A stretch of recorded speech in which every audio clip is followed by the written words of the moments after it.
For years, they looked unbreakable. Not just stable, not just happy, unbreakable. Every morning, millions watched them sit side by side, trading smiles and soft sarcasm across a studio sofa. They laughed at the same jokes. They teased each other with practiced ease. They finished each other's sentences in that way long-married couples sometimes do, the kind that makes strangers believe in permanence. Eamonn Holmes and Ruth Langsford were more than presenters. They were a living advertisement for endurance. A marriage that had survived decades in an industry that destroys relationships as quickly as it creates them.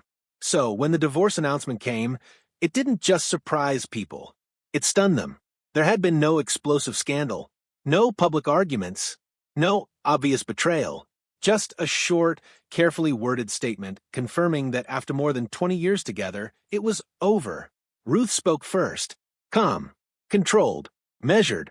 She described a relationship that had simply run its course. Two people who had grown apart. No villains, no accusations, just inevitability. And everyone believed her. Eamonn said nothing. And in silence, the world made its own conclusions. But silence is rarely empty. Sometimes it is calculation. Sometimes it is exhaustion. And sometimes it is survival. Months later, when Eamonn finally began to speak, the story shifted in ways few expected. Not because he offered dramatic confessions, not because he named specific wrongs, but because he described something far more unsettling. He described what it feels like to disappear inside your own marriage. And once you hear that, you start to question everything you thought you knew. At the beginning, their relationship felt genuine. Two broadcasters who met at work, fell in love at work, and built a life that unfolded in front of cameras. Viewers didn't just watch their show, they watched their marriage. But there is something dangerous about loving someone in public. When you are paid to be charming together 5 days a week, charm becomes part of the job. Banter becomes rehearsed. Affection becomes content. You learn which glances the camera loves, which disagreements feel playful instead of tense, which stories land best with the audience. And slowly, without anyone noticing, the line between who you are and who you perform begins to blur. They were professionals. They understood chemistry. They understood timing. They understood that viewers felt comfort in consistency. But comfort is not intimacy. When your relationship becomes part of your brand, you stop asking whether you are happy. You start asking whether you look happy. And if millions believe it, does it matter what is happening when the studio lights go off? For years, nothing looked wrong. That's what made it so effective. No public fights. No awkward moments on air. No rumors swirling through tabloids. Just steady familiarity. And familiarity can masquerade as love for a very long time. But inevitability is not the same as connection. And a marriage performed often enough can begin to replace the real one. They knew their lines. They knew their roles. And perhaps somewhere along the way, they stopped asking whether those roles still fit. The moment the divorce became public, Ruth moved carefully. She didn't attack. She didn't dramatize. She didn't reveal details. Instead, she offered something far more powerful: reasonableness. She framed the separation as natural, mature, mutual. There was no anger in her words, no bitterness, just calm acceptance. And calm is persuasive, because she had always been perceived as composed, steady, practical. Her narrative carried weight. It felt balanced, fair, and in the absence of conflict, people tend to fill in blanks with their own assumptions. Eamonn's silence became part of that narrative. Why wasn't he defending himself? Why wasn't he sharing his version? Surely, if there were more to the story, he would speak. And when he didn't, the quiet began to feel suspicious. Silence, in the public arena, often reads as guilt. What few people consider is how quickly a story can calcify. Once the first version is accepted, every new piece of information is measured against it. And changing public perception becomes almost impossible. By the time Eamonn considered speaking, the emotional verdict had already been delivered.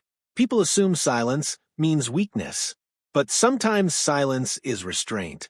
In highly public separations, every sentence is dissected.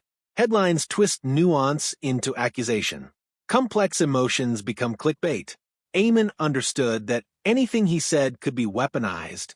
If he appeared defensive, he would seem guilty. If he expressed hurt, he would appear bitter. If he criticized, he would look vindictive. So he stayed quiet. But silence has a cost. With each passing week, speculation grew.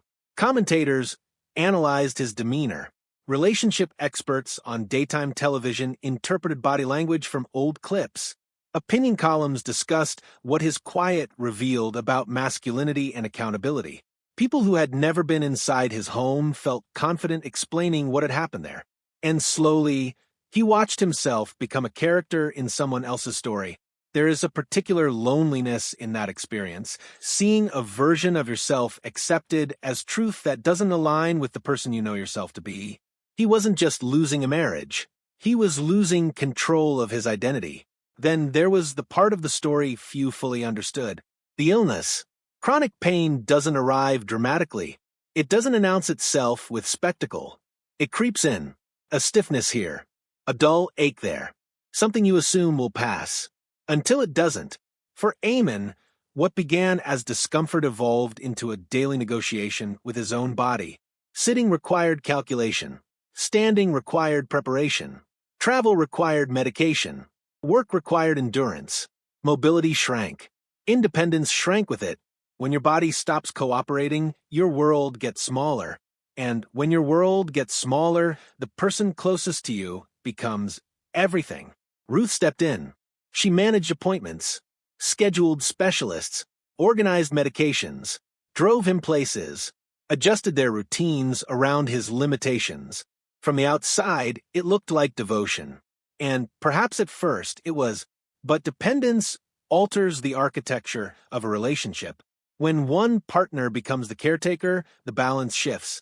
Decisions begin to flow in one direction.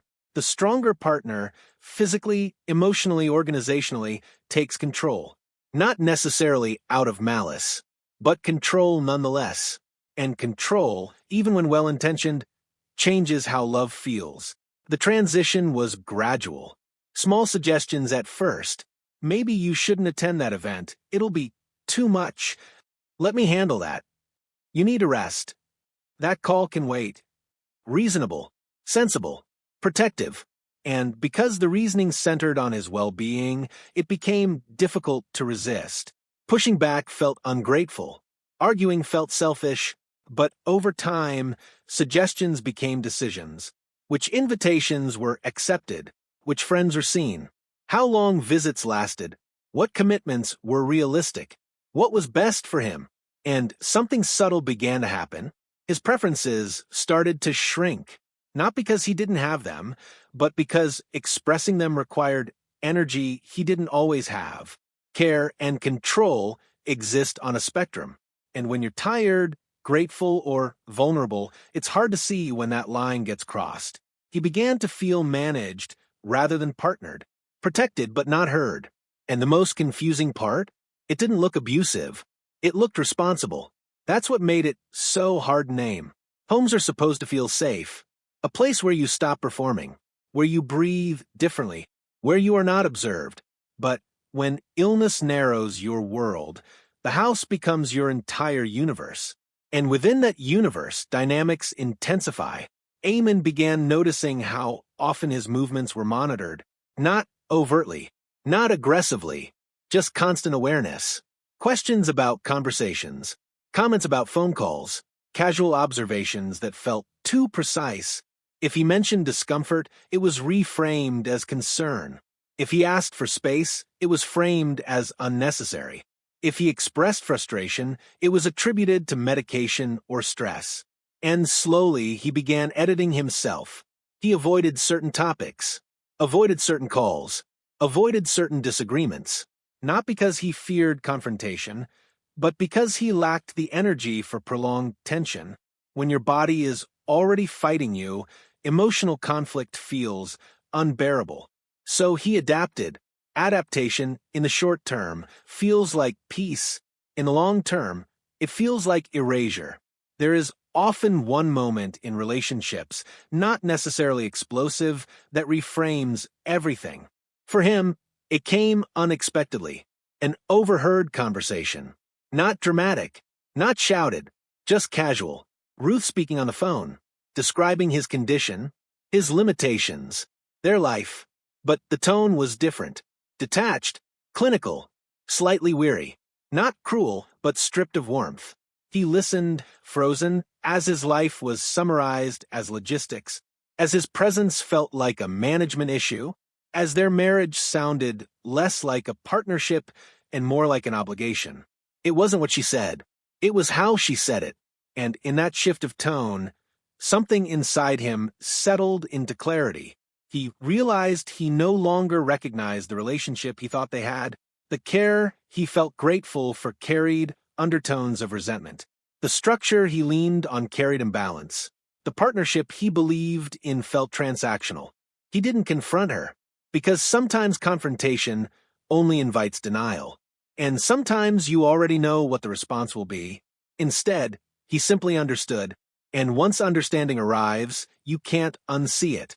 The public statement was brief, respectful, neutral, designed to close doors, not open them. It said nothing about power shifts, nothing about dependency, nothing about identity loss, nothing about resentment. It preserved dignity. It also preserved silence. Public relationships rarely end with full honesty.